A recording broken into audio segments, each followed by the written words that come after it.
Hey, horror fans! Once again, it is me, the Horror Miser Monty G. It's time to do another horror movie review. It's time to review the horror movie, or the latest werewolf horror movie called Bloodthirsty.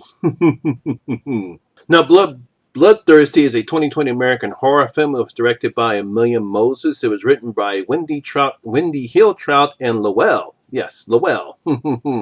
Now, the film stars Lauren Beatty, Greg Burke, and Catherine King-So.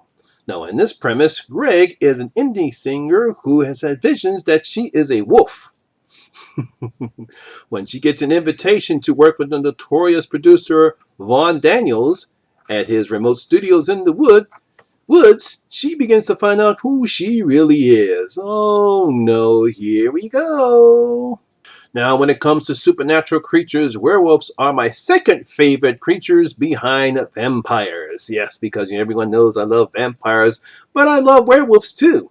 Now, we come a long way from seeing werewolves in horror movies, from Universal Monsters, The Wolfman, Hammers, The Curse of the Werewolf, The Howling, and American Werewolf in London. Yes, we've come a vast way difference from the good old days. Up until now, we have the Lycans from Underworld series. We had the werewolves and the Little Red Riding Hood that starred Amanda Siegfried. We've come a very long way when it comes to werewolves. Now, I love it when filmmakers actually try to put a different spin on the werewolf legend. Now, we've seen it in movies like Full Eclipse and in the movie called The Wolf of Snow Hollow. Those were two different type of versions of werewolves you see in the movies, as opposed to the typical supernatural creature that they are. Full Eclipse was totally different, and The Wolf of Snow Hollow was totally different. And now film director Amelia Moses brings her unique take on the werewolf legend with the film called Bloodthirsty. Now, the premise is quite simple. We have indie singer Greg Kessler, whose first album is a smash hit. Comes around the gate, bam, she's a hit. And she's out there. She's doing videos. She's doing marketing. She's the next big thing when it comes to indie singers. Now, as we learn that Greg suffers from visions that she's a wolf, of all things, she gets invited by notorious music producer Vaughn Daniels to record her next album at a secluded studio in the woods. We learned that Vaughn Daniels was this big movie producer, unfortunately was accused of murdering his wife. Now, he did get acquitted, but he still has that reputation that he's a murderer who got off, a la O.J. Simpson. So after arriving at his studio along with her girlfriend Charlie, Greg starts to go through changes that make her realize that she and Vaughn have something more in common than making music. Yeah, you probably will figure it out. Now, I know what you guys are saying, because I'm pretty sure you read the cast that there's only 3 main characters in this film. So you're saying, how can you make a horror movie, let alone a werewolf movie, for only 3 people as the main cast? Yeah, I said that myself too. And well, it's not the best horror movie. It's certainly not the best werewolf movie, as I stated earlier. But I like when filmmakers try to do something different, and that's what Amelia and her writers, Wendy Hill-Trout, and the singer Lowell have done here. It's not the best, but I will give them credit. It's not a bad horror movie, and I like what they tried to do. But you'll see what I have to say as I continue on. Now, in this particular film, the filmmakers don't focus on the supernatural element for werewolves as we've seen in previous films. It is mainly the bond. They mainly focus on the relationship between Greg and Vaughn. This whole film is just them two. Oh yeah, we see some clips with her and her girlfriend Charlie, but the film is focusing mainly on this relationship, which means that actors Lauren Beatty and veteran Canadian actor Greg Burke have to carry this film in order for the premise to work.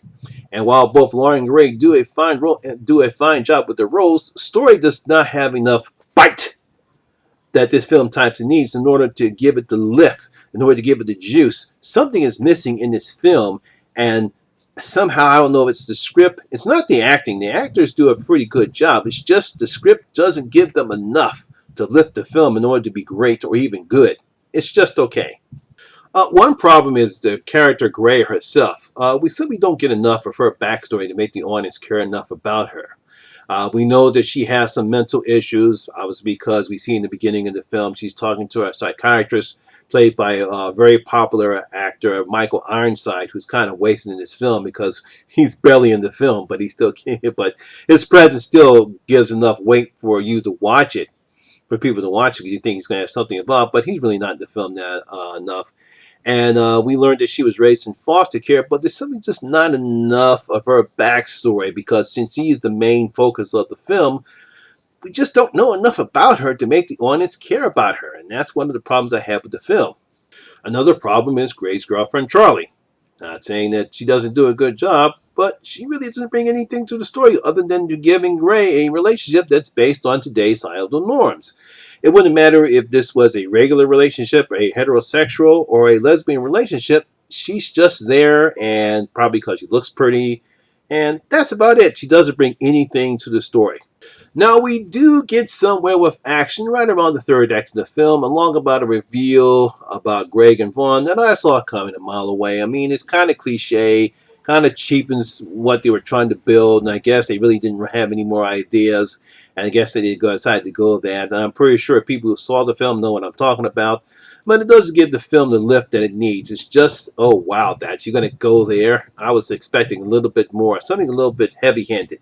And if you guys were thinking to see some blood, well, there's some blood and there's some slight gore in here. But like I said, this is a very limited budget. It's well produced. I give them credit for that because it's mainly shot probably in that area where that house that they used for Gray's secluded studio. That's basically where this film is at.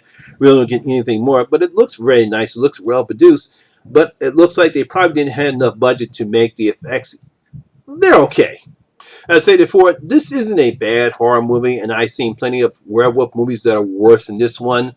But again, my problem with this film is simply just not enough character development, and the story just wasn't strong enough to make this a decent werewolf film that I believe the filmmakers were going for. It's just okay. So, I'm going to give Bloodthirsty 2 out of my 5 bloody gold coins, giving it 2 out of my 5 bloody gold coins. It's okay.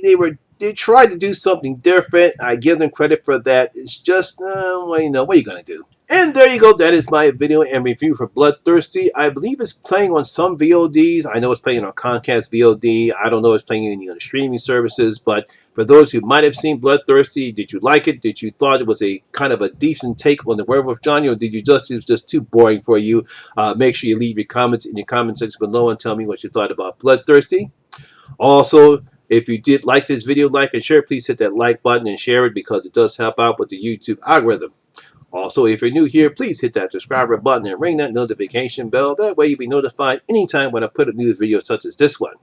Once again, my name is Lamont Smith, better known as the Horror Miser Monty G, and always remember that horror rules. I'll see you in my next video. I'm out.